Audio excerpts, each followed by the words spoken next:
Voilà, faut que tu aies en face de toi la fiche introduction cosinus 1 que je t'ai envoyé aujourd'hui. Je t'ai envoyé aujourd'hui introduction cosinus 1, introduction cosinus 2.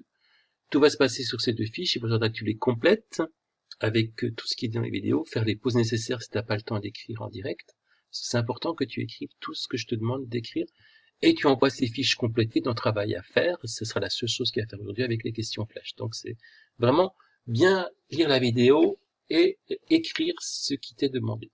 Donc on va aborder une nouvelle notion qui s'appelle cosinus. Cosinus, c'est lié aux angles et aux triangles rectangles. Ça se passe dans les triangles rectangles.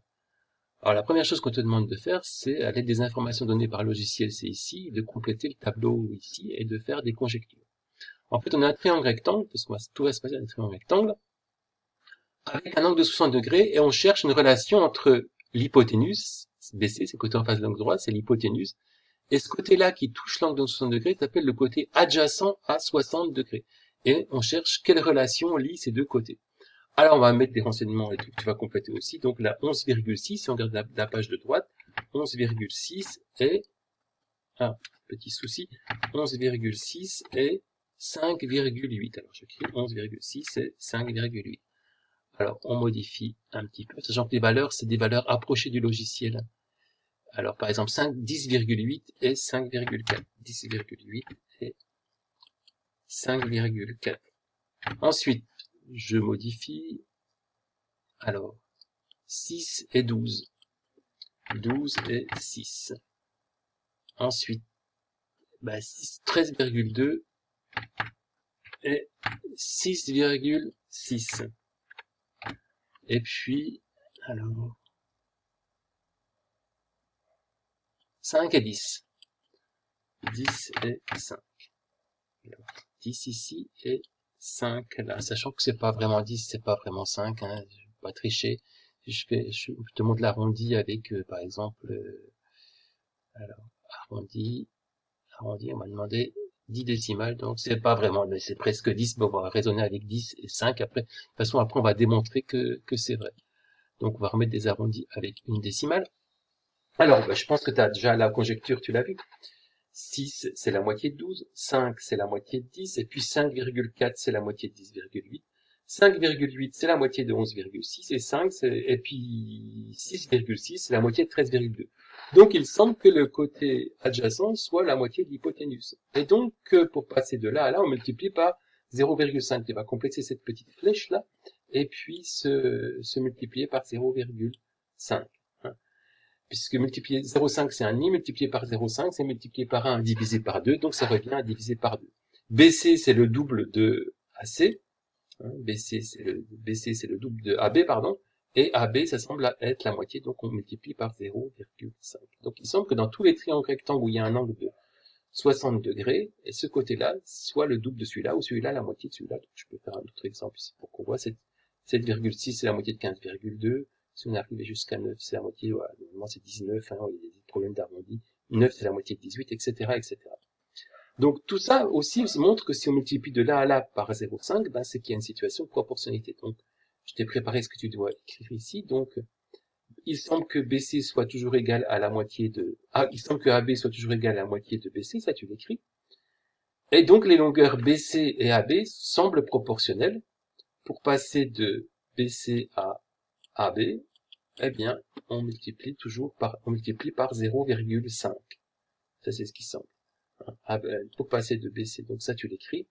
Moi, j'ai laissé de la place, mais t'es pas obligé de laisser de la place, hein. C'est peut-être que tu vois pas tout de suite ce qui est écrit. Il semble que AB soit toujours égal à la moitié de BC. Il semble que AB soit toujours égal à la moitié de BC. Donc ça, on va le démontrer. Pour le démontrer, la démonstration est ici, c'est ce que tu vas écrire. On va regarder ça pas à pas. Donc on a notre triangle ABC où il semble, fais une pause, hein, si tu n'arrives pas à suivre, fais une pause pour pouvoir bien écrire ce qui est écrit ici. En classe, on ne peut pas faire de pause, ça continue, mais là, sur la vidéo, tu peux faire une pause. Il faut que ceci et ceci soient bien écrits. Ça va être un peu décousu, mais j'ai pas pu faire autrement, j'ai pas pu faire un diaporama comme d'habitude. En ayant ceci à côté, c'était compliqué. Bon, alors, je prends B', donc je veux démontrer que ça, c'est la moitié de ça tout le temps. C'est pas à peu près, que c'est exactement. Donc, ça, tu as la figure à côté de toi, tu vas écrire. Donc, on prend B' symétrique de B par rapport à la droite AC. Alors, ce que j'ai écrit, par propriété de la symétrie axiale, ce triangle-là, c'est superposable à ce triangle-là. Autrement dit, ils ont les mêmes angles, les mêmes longueurs, les mêmes côtés, tout est pareil. Autrement dit, cet angle-là vaut 60 degrés, et ce côté-là est égal à celui-là, et ce côté-là est égal à celui-là. Les points sont alignés, parce que quand on fait une symétrie axiale, il y a un angle droit, donc on prolonge, entre guillemets, ici, donc ici les points sont alignés, puisqu'ici il y a 90 degrés aussi. Autrement dit, ces deux triangles, ce triangle-là, le triangle maintenant, oui, donc là il y a 60 degrés, d'accord? Donc là il y a un angle de 60 degrés et un angle de 60 degrés, ce qui nous donne deux angles de 60 degrés. Donc le triangle il est isocèle en C. Et s'il est isocèle avec deux angles de 60 degrés, le troisième angle va aussi mesurer 60 degrés, puisque la somme des angles d'un triangle est égale à 60 degrés. 60 plus 60, ça fait 120, il reste 60. D'accord? Donc je récapitule ce que j'ai écrit ici. Par propriété de la symétrie axiale, le triangle AB'C, il est superposable au triangle ABC. Ils ont les mêmes angles, donc là et là, c'est le même angle. Et les mêmes côtés. Donc cet angle-là, ça vaut 60 degrés. Et puis on a vu que les points ici sont alignés. Si je prends maintenant le grand triangle là, il a deux angles égaux à 60 degrés. 60 et 60. Il est donc isocèle en C, c'est ce que je t'ai dit avant. Et d'après la propriété des sommes des angles d'un triangle, le troisième angle, ici, mesure 60 degrés. Ici, c'est l'axe de symétrie du triangle, donc A, c'est le milieu de B, B'. On a ici des points alignés. De toute façon, on avait vu qu'avec la symétrie axiale, c'était le même triangle, donc cette longueur-là est égale à cette longueur-là. Comme les points sont alignés, eh bien A, c'est le milieu de B, B'. Par conséquent, comme le triangle est équilatéral, enfin avant ceci, donc AB, c'est la moitié de BB'. AB, c'est la moitié de BB'.